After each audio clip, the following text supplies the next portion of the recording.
I have never known my friend to be in better form, both mental and physical, than in the year '95.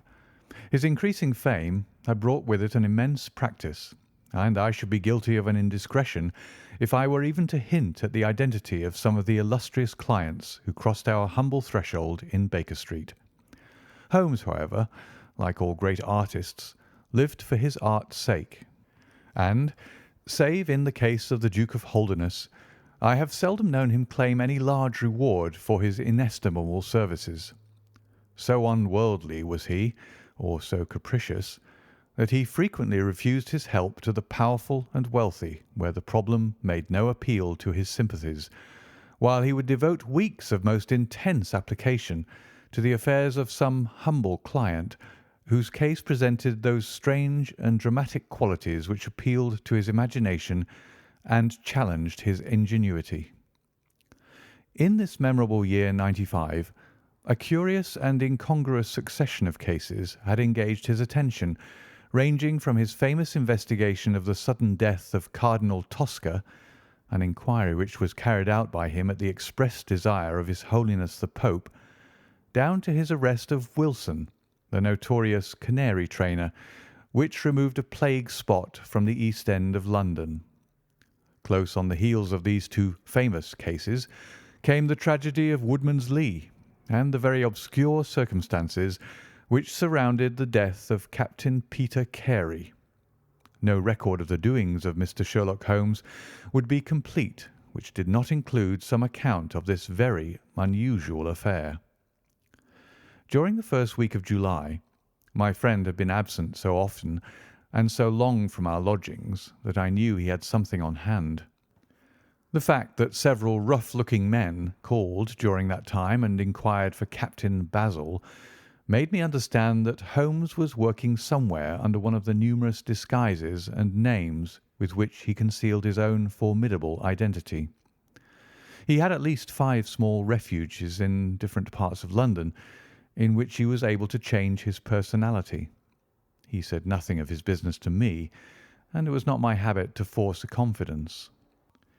The first positive sign which he gave me of the direction which his investigation was taking was an extraordinary one.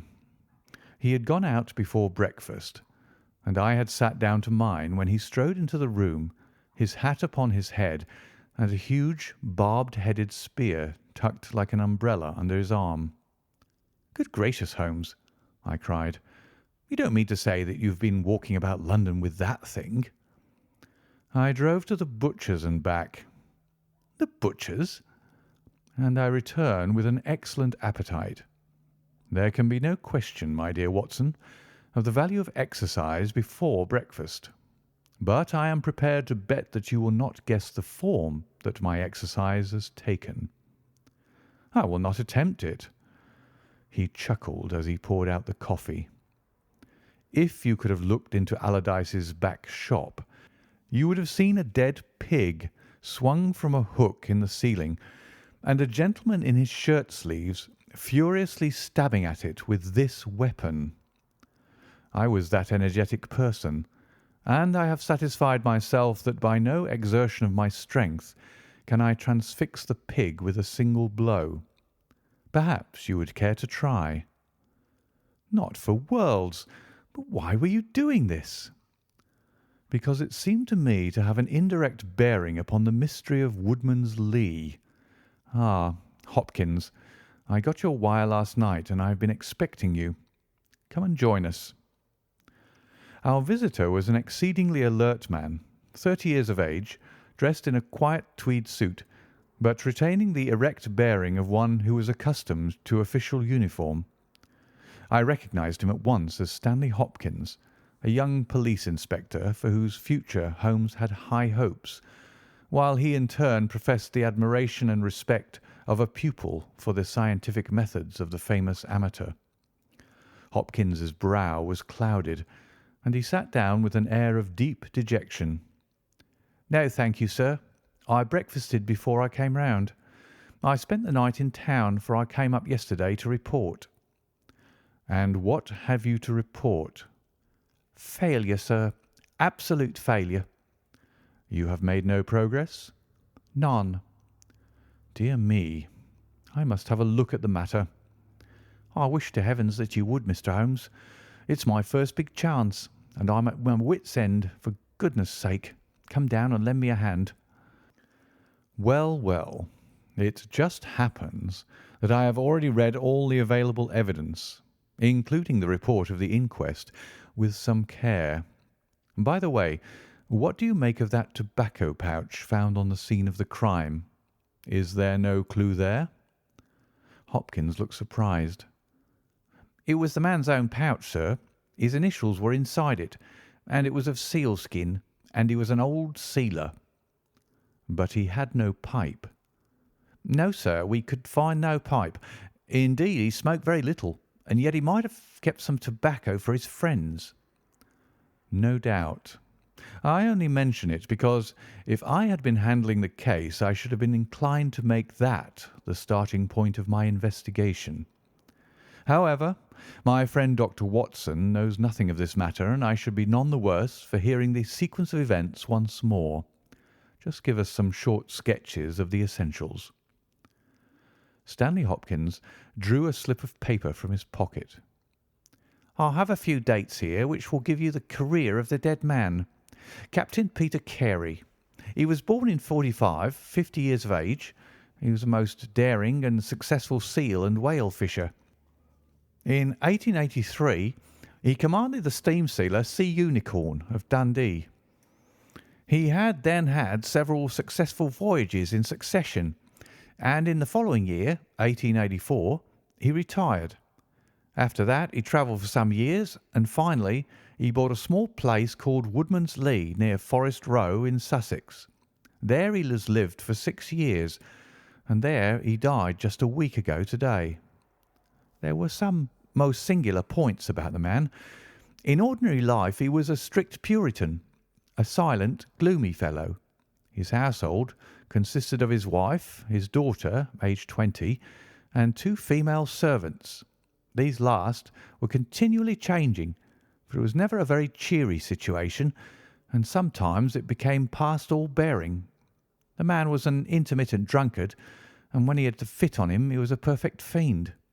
He has been known to drive his wife and daughter out of doors in the middle of the night and flog them through the park until the whole village outside the gates was aroused by their screams. He was summoned once for a savage assault upon the old vicar, who had called upon him to remonstrate with him upon his conduct. In short, Mr. Holmes, you would go far before you found a more dangerous man than Peter Carey. And I've heard that he bore the same character when he commanded his ship. He was known in his trade as Black Peter, and the name was given him not only on account of his swarthy features and the colour of his huge beard, but for the humours which were the terror of all around him. I need not say that he was loathed and avoided by every one of his neighbours, and that I have not heard one single word of sorrow about his terrible end.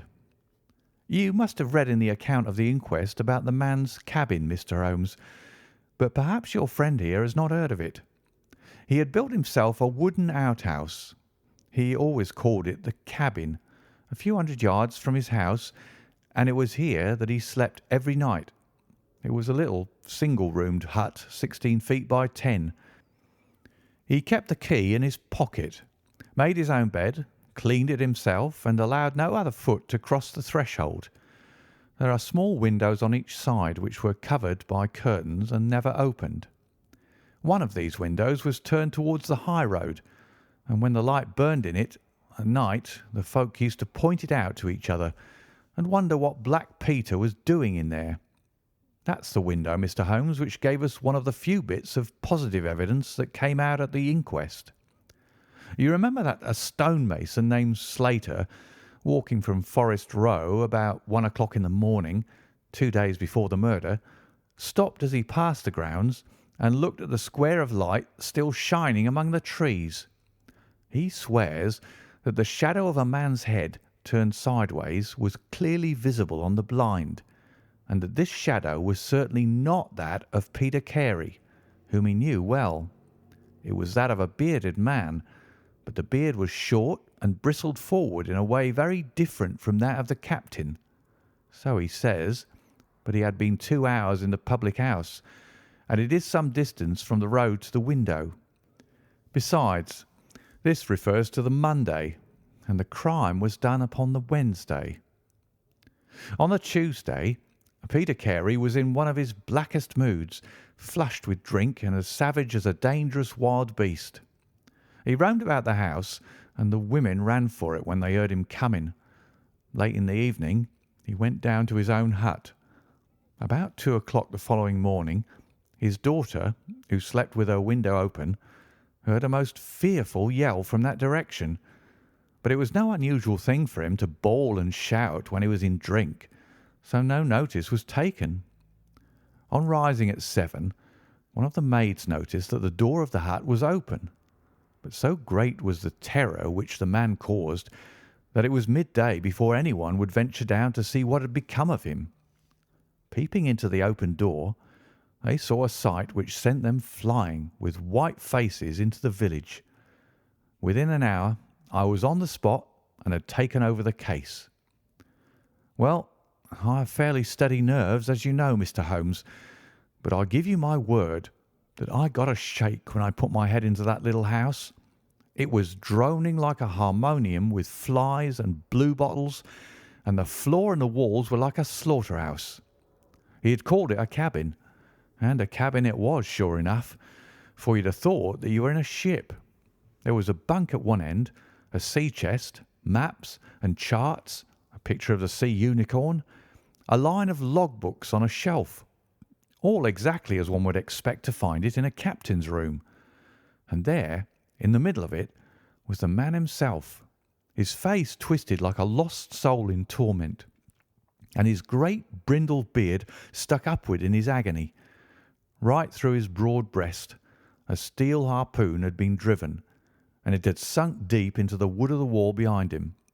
He was pinned like a beetle on a card. Of course, he was quite dead, and had been so from the instant that he had uttered that last yell of agony.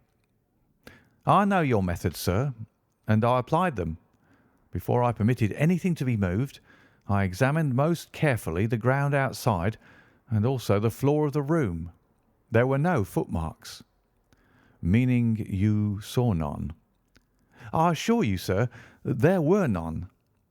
My good Hopkins, I have investigated many crimes, but I have never yet seen one which was committed by a flying creature. As long as the criminal remains upon 2 legs, so long must there be some indentation, some abrasion, some trifling displacement which can be detected by the scientific searcher.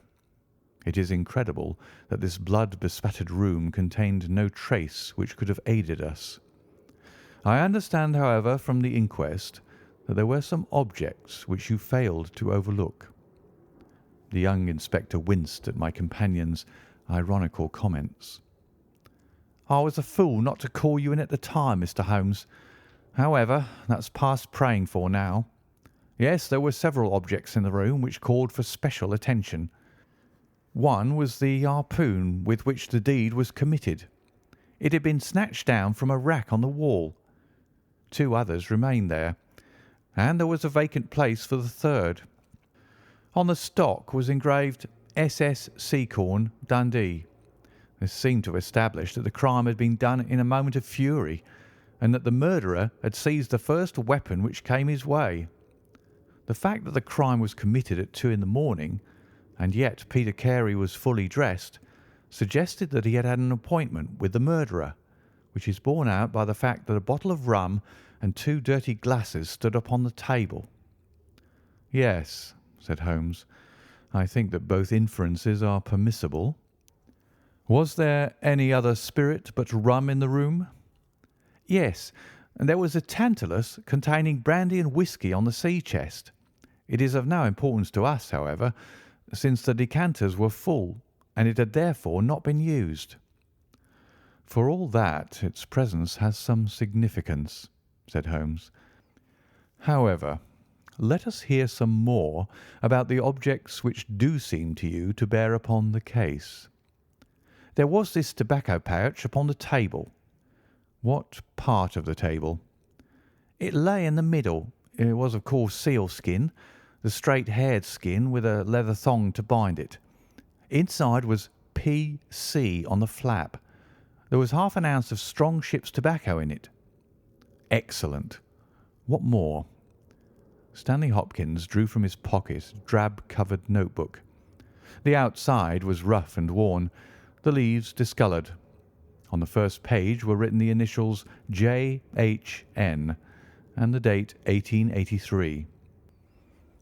Holmes laid it on the table and examined it in his minute way, while Hopkins and I gazed over each shoulder.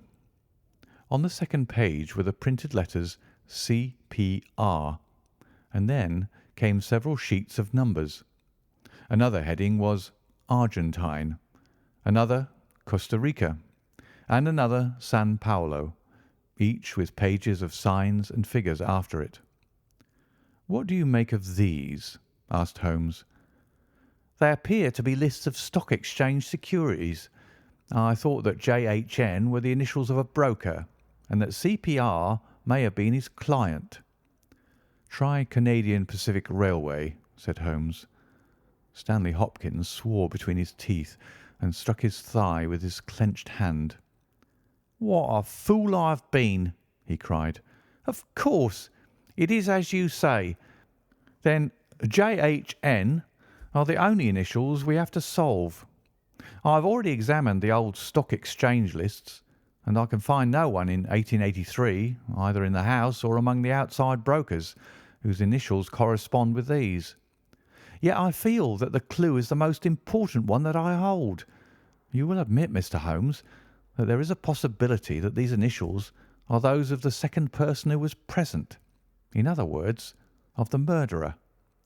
I would also urge that the introduction into the case of a document relating to large masses of valuable securities gives us from the first time some indication of a motive for the crime." Sherlock Holmes's face showed that he was thoroughly taken aback by this new development. "I must admit both your points," said he. "I confess that this notebook, which did not appear at the inquest, modifies any views which I may have formed. I had come to a theory of the crime in which I can find no place for this. Have you endeavoured to trace any of the securities here mentioned?" "Inquiries are now being made at the offices, but I fear that the complete register of the stockholders of these South American concerns is in South America, and that some weeks must elapse before we can trace the shares." Holmes had been examining the cover of the notebook with his magnifying lens. "Surely there is some discoloration here," said he. "Yes, sir, it is a blood stain. I told you that I picked the book off the floor." "Was the blood stain above or below?" "On the side next the boards." "Which proves, of course, that the book was dropped after the crime was committed." "Exactly, Mr. Holmes. I appreciated that point, and I conjectured that it was dropped by the murderer in his hurried flight. It lay near the door." "I suppose that none of these securities have been found among the property of the dead man?" "No, sir." "Have you any reason to suspect robbery?" "No, sir. Nothing seemed to have been touched." "Dear me, it is certainly a very interesting case. Then there was a knife, was there not?" "A sheath knife, still in its sheath. It lay at the feet of the dead man. Mrs. Carey has identified it as being her husband's property." Holmes was lost in thought for some time. "Well," said he at last, "I suppose I shall have to come out and have a look at it." Stanley Hopkins gave a cry of joy. "Thank you, sir. That will indeed be a weight off my mind." Holmes shook his finger at the inspector. "It would have been an easier task a week ago," said he, "but even now my visit may not be entirely fruitless. Watson, if you can spare the time, I should be very glad of your company. If you will call a four-wheeler, Hopkins, we shall be ready to start for Forest Row in a quarter of an hour." Alighting at the small wayside station, we drove for some miles through the remains of widespread woods which were once part of that great forest which for so long held the Saxon invaders at bay. the impenetrable Weald, for 60 years the bulwark of Britain. Vast sections of it have been cleared, for this is at the seat of the first ironworks of the country, and the trees have been felled to smelt the ore. Now the richer fields of the north have absorbed the trade, and nothing save those ravaged groves and great scars in the earth show the work of the past. Here, in a clearing upon the green slope of a hill, stood a long, low stone house, approached by a curving drive running through the fields. Nearer the road, and surrounded on three sides by bushes, was a small outhouse, one window and the door facing in our direction. It was the scene of the murder.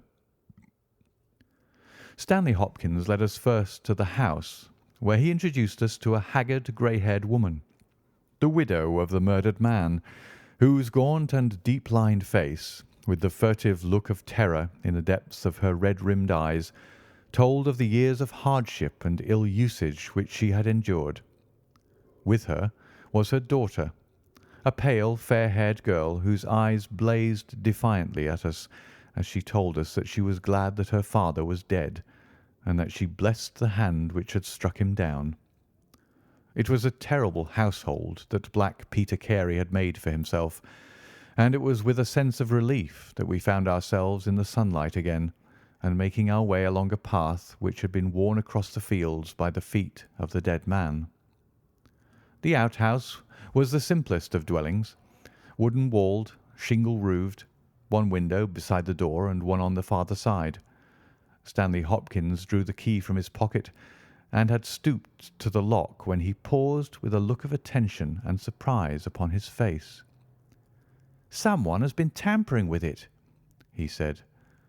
There could be no doubt of the fact. The woodwork was cut, and the scratches showed white through the paint, as if they'd been that instant done. Holmes had been examining the window. "Someone has tried to force this also. Whoever it was has failed to make his way in. He must have been a very poor burglar." "This is a most extraordinary thing," said the inspector. "I could swear that these marks were not here yesterday evening." "Some curious person from the village, perhaps?" I suggested. "Very unlikely. Few of them would dare to set foot in the grounds, far less try to force their way into the cabin. What do you think of it, Mr. Holmes?" "I think that fortune is very kind to us." "You mean that the person will come again?" "It is very probable. He came expecting to find the door open. He tried to get in with the blade of a very small penknife. He could not manage it. What would he do?"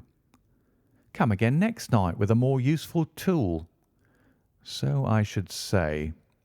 It will be our fault if we are not there to receive him.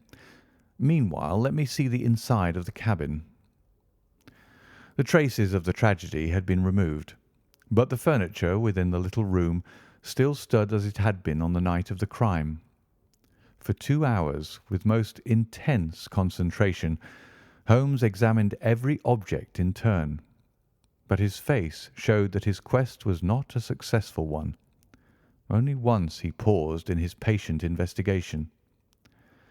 "Have you taken anything off this shelf, Hopkins?" "No, I've moved nothing." "Something has been taken. There is less dust in this corner of the shelf than elsewhere. It may have been a book lying on its side. It may have been a box. Well, well, I can do nothing more. Let us walk in these beautiful woods, Watson, and give a few hours to the birds and the flowers. We shall meet you here later, Hopkins, and see if we can come closer quarters with the gentleman who has paid this visit in the night." It was past 11 o'clock when we formed our little ambuscade. Hopkins was for leaving the door of the hut open, but Holmes was of the opinion that this would rouse the suspicions of the stranger. The lock was a perfectly simple one, and only a strong blade was needed to push it back. Holmes also suggested that we should wait not inside the hut but outside it, among the bushes which grew round the farther window. In this way we should be able to watch our man if he struck a light, and see what his object was in this stealthy nocturnal visit. It was a long and melancholy vigil, and yet brought with it something of the thrill which the hunter feels when he lies beside the water pool and waits for the coming of the thirsty beast of prey. What savage creature was it which might steal upon us out of the darkness? Was it a fierce tiger of crime, which could only be taken fighting hard with flashing fang and claw, or would it prove to be some skulking jackal, dangerous only to the weak and unguarded? In absolute silence we crouched amongst the bushes, waiting for whatever might come. At first the steps of a few belated villagers, or the sound of voices from the village, lightened our vigil, but one by one these interruptions died away, and an absolute stillness fell upon us, save for the chimes of the distant church, which told us of the progress of the night, and for the rustle and the whisper of a fine rain falling amid the foliage which roofed us in. 2:30 had chimed, and it was the darkest hour which precedes the dawn when we all started, as a low but sharp click came from the direction of the gate. Someone had entered the drive. Again there was a long silence, and I had begun to fear that it was a false alarm, when a stealthy step was heard upon the other side of the hut, and a moment later a metallic scraping and clinking. The man was trying to force the lock. This time his skill was greater, or his tool was better, for there was a sudden snap and the creak of the hinges. Then a match was struck, and next instant the steady light from a candle filled the interior of the hut. Through the gauze curtain our eyes were all riveted upon the scene within. The nocturnal visitor was a young man, frail and thin, with a black moustache which intensified the deadly pallor of his face. He could not have been much above 20 years of age. I have never seen any human being who appeared to be in such a pitiable fright, for his teeth were visibly chattering, and he was shaking in every limb. He was dressed like a gentleman, in Norfolk jacket and knickerbockers, with a cloth cap upon his head. We watched him, staring round with frightened eyes. Then he laid the candle end upon the table and disappeared from our view into one of the corners. He returned with a large book, one of the log books which formed a line upon the shelves. Leaning on the table, he rapidly turned over the leaves of this volume until he came to the entry which he sought. Then, with an angry gesture of his clenched hand, he closed the book, replaced it in the corner, and put out the light. He had hardly turned to leave the hut when Hopkins's hand was on the fellow's collar, and I heard his loud gasp of terror as he understood that he was taken. The candle was relit, and there was our wretched captive, shivering and cowering in the grasp of the detective. He sank down upon the sea-chest and looked helplessly from one of us to the other. "Now, my fine fellow," said Stanley Hopkins, "who are you, and what do you want here?" The man pulled himself together and faced us with an effort at self-composure. "You are detectives, I suppose," said he. "You imagine I am connected with the death of Captain Peter Carey. I assure you that I am innocent." "We'll see about that," said Hopkins. "First of all, what is your name?" "It is John Hopley Nelligan." I saw Holmes and Hopkins exchange a quick glance. "What are you doing here?" "Can I speak confidentially?" "No, certainly not." "Why should I tell you?" "If you have no answer, it may go badly with you at the trial." The young man winced. "Well, I will tell you," he said. "Why should I not? And yet I hate to think of this old scandal gaining a new lease of life. Did you ever hear of Dawson and Nelligan?" I could see from Hopkins' face that he never had, but Holmes was keenly interested. "You mean the West Country bankers," said he. "They failed for £1 million, ruined half the county families of Cornwall, and Nelligan disappeared." "Exactly. Nelligan was my father." At last we were getting something positive, and yet it seemed a long gap between an absconding banker and Captain Peter Carey pinned against the wall with one of his own harpoons. We all listened intently to the young man's words. It was my father who was really concerned. Dawson had retired. I was only 10 years of age at the time, but I was old enough to feel the shame and horror of it all. It has always been said that my father stole all the securities and fled. It is not true. It was his belief that if he were given time in which to realize them, all would be well and every creditor paid in full. He started in his little yacht for Norway just before the warrant was issued for his arrest.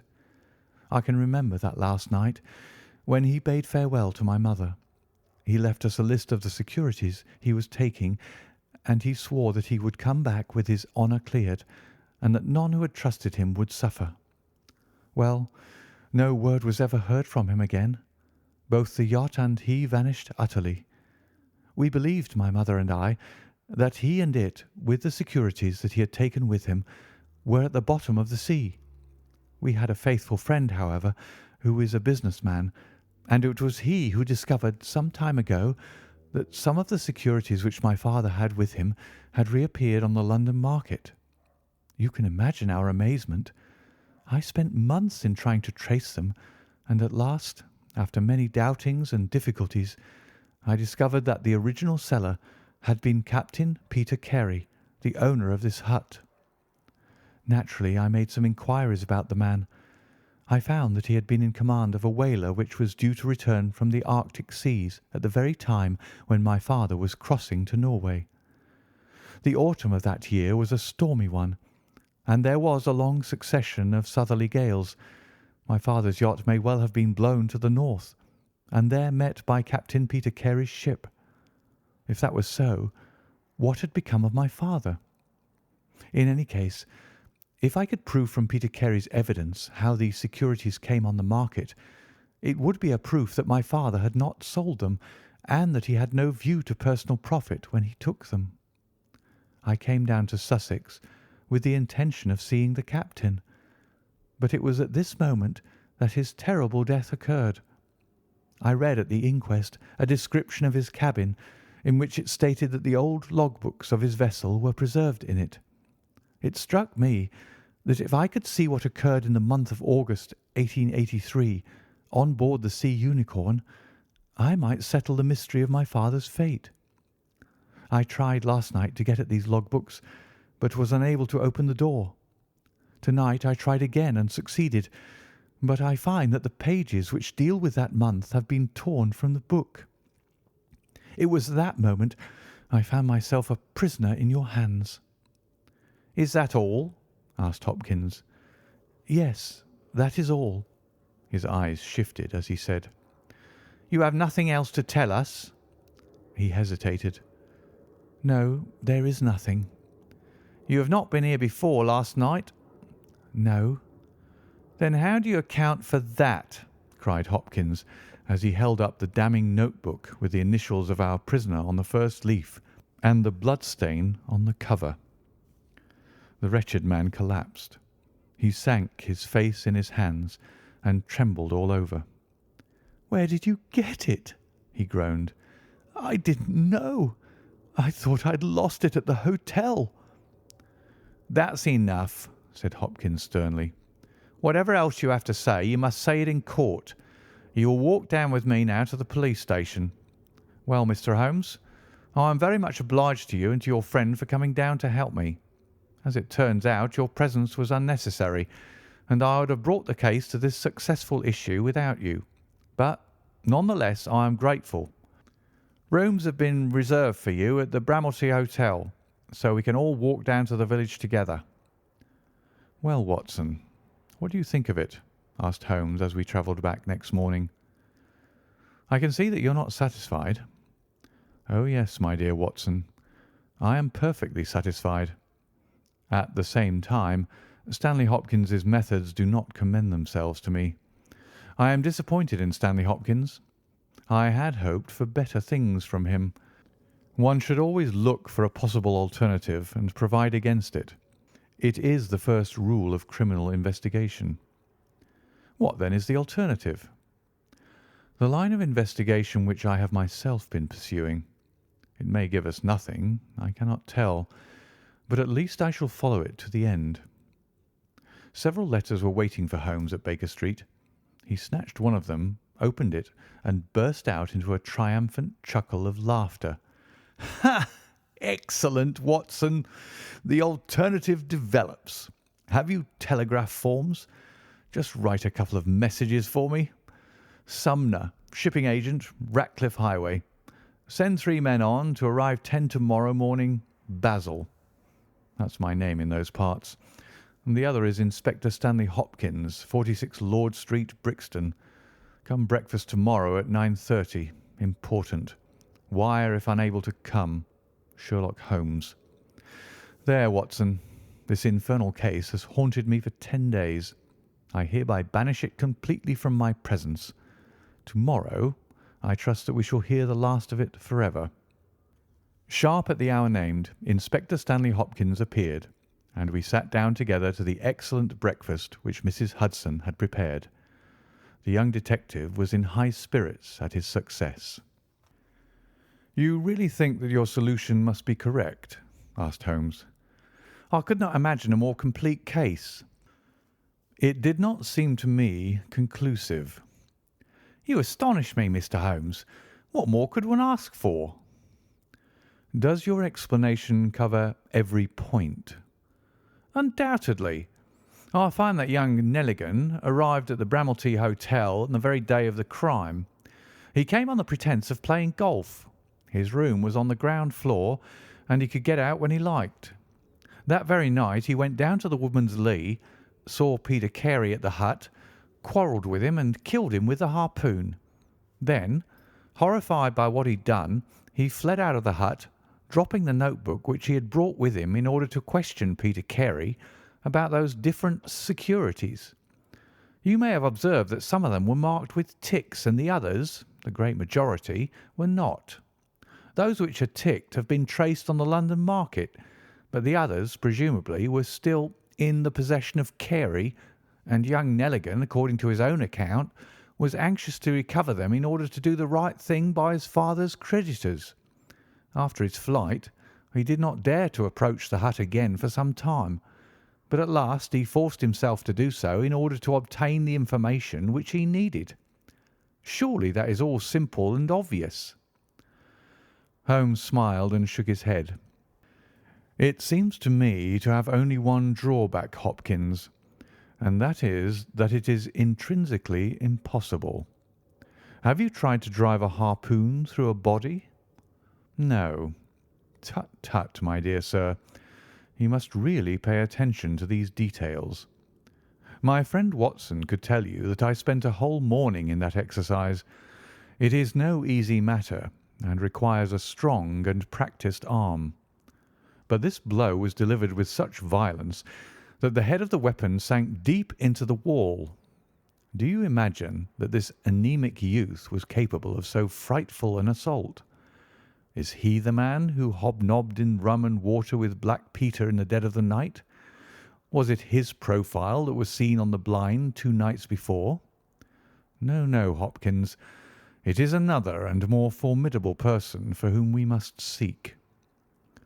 The detective's face had grown longer and longer during Holmes's speech. His hopes and his ambitions were all crumbling about him, but he would not abandon his position without a struggle.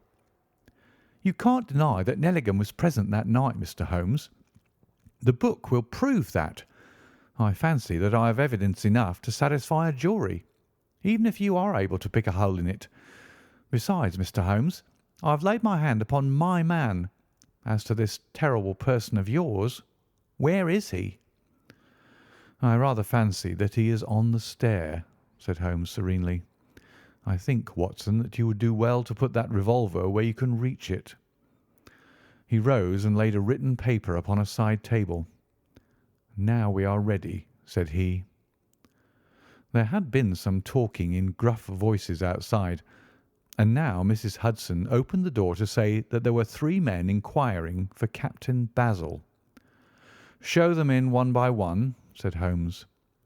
The first who entered was a little Ribston pippin of a man, with ruddy cheeks and fluffy white side whiskers. Holmes had drawn a letter from his pocket. "What name?" he asked. "James Lancaster." "I am sorry, Lancaster, but the berth is full. Here is half a sovereign for your trouble. Just step into this room and wait there for a few minutes." The second man was a long, dried-up creature with lank hair and sallow cheeks. His name was Hugh Pattins. He also received his dismissal, his half-sovereign, and the order to wait. The third applicant was a man of remarkable appearance. A fierce, bulldog face was framed in a tangle of hair and beard, and two bold, dark eyes gleamed behind the cover of thick, tufted, overhung eyebrows. He saluted and stood sailor fashion, turning his cap round in his hands. "Your name?" asked Holmes. "Patrick Cairns." "Harpooner?" "Yes, sir. 26 voyages." "Dundee, I suppose?" "Yes, sir." "And ready to start with an exploring ship?" "Yes, sir." "What wages?" £8 a month." "Could you start at once?" "As soon as I get my kit." "Have you your papers?" "Yes, sir." He took a sheaf of worn and greasy forms from his pocket. Holmes glanced over them and returned them. "You are just the man I want," said he. "Here's the agreement on the side table. If you sign it, the whole matter will be settled." The seaman lurched across the room and took up the pen. "Shall I sign here?" he asked, stooping over the table. Holmes leaned over his shoulder and passed both hands over his neck. "This will do," said he. I heard a click of steel and a bellow like an enraged bull. The next instant Holmes and the seaman were rolling on the ground together. He was a man of such gigantic strength that, even with the handcuffs which Holmes had so deftly fastened upon his wrists, he would have very quickly overpowered my friend had Hopkins and I not rushed to his rescue. Only when I pressed the cold muzzle of the revolver to his temple did he at last understand that resistance was vain. We lashed his ankles with cord and rose breathless from the struggle. "I must really apologize, Hopkins," said Sherlock Holmes. "I fear that the scrambled eggs are cold. However, you will enjoy the rest of your breakfast all the better, will you not, for the thought that you have brought your case to a triumphant conclusion?" Stanley Hopkins was speechless with amazement. "I don't know what to say, Mr. Holmes," he blurted out at last, with a very red face. "It seems to me that I've been making a fool of myself from the beginning. I understand now what I should never have forgotten, that I am the pupil and you are the master. Even now I see what you have done, but I don't know how you did it or what it signifies." "Well, well," said Holmes, good-humouredly. "We all learn by experience, and your lesson this time is that you should never lose sight of the alternative. You were so absorbed in young Nelligan that you could not spare a thought to Patrick Cairns, the true murderer of Peter Carey." The hoarse voice of the seaman broke in on our conversation. "See here, mister," said he, "I make no complaint of being manhandled in this fashion, but I would have you call things by their right names. You say I murdered Peter Carey. I say I killed Peter Carey, and there's all the difference. Maybe you don't believe what I say. Maybe you think I'm just slinging you a yarn." "Not at all," said Holmes. "Let us hear what you have to say." "It's soon told, and by the Lord every word of it's truth. I knew Black Peter, and when he pulled out his knife I whipped a harpoon through him sharp, for I knew that it was him or me. That's how he died. You can call it murder. Anyway, I'd as soon die with a rope round my neck as with Black Peter's knife in my heart." "How came you there?" asked Holmes. "I'll tell it you from the beginning. Just sit me up a little, so as I can speak easy. It was in '83 that it happened, August of that year. Peter Carey was master of the Sea Unicorn, and I was spare harpooner. We were coming out of the ice pack on our way home with head winds and a weak southerly gale when we picked up a little craft that had been blown north. There was one man on her, a landsman. The crew had thought she would founder and made for the Norwegian coast in the dinghy. I guessed they were all drowned. Well, we took him on board. and this man and he and the skipper had some long talks in the cabin. All the baggage we took off with him was in one tin box. So far as I know, the man's name was never mentioned, and on the second night he disappeared as if he'd never been. It was given out that he had either thrown himself overboard or fallen overboard in the heavy weather that we were having. Only one man knew what had happened to him, and that was me, for with my own eyes I saw the skipper tip up his heels and put him over the rail in the middle watch of a dark night, 2 days before we sighted the Shetland lights.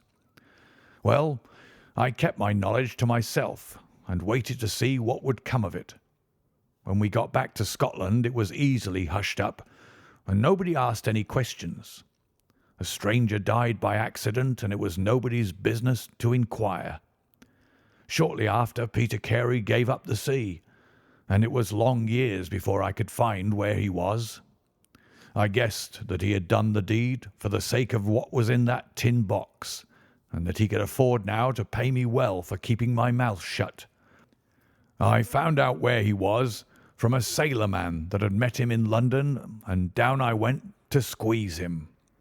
The first night he was reasonable enough, and was ready to give me what would make me free of the sea for life.